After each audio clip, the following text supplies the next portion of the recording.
And what might you do based upon your own faith understanding, your own reading of Scripture, to begin to address not just the emotive relational issues about race and racial difference, but the fundamental concerns of economic disparity that occur because of racial identity?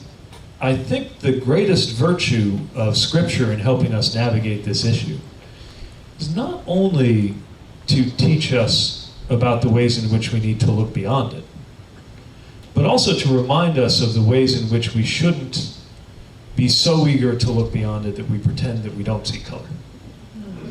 Because it feels enlightened to say we don't see color, but it isn't true. Not true at all. Not only that, the ability to think one does not see color is a very specific, for lack of a better term, a white privilege. In other words, part of being white is being able to not be reminded as often of race. Which means a big part of what has to happen is a kind of consciousness among those who are not reminded every time you walk through a department store, or every time you were driving, or every time you send in a job application, or every time you make eye contact with a stranger, of your race. That race is still there.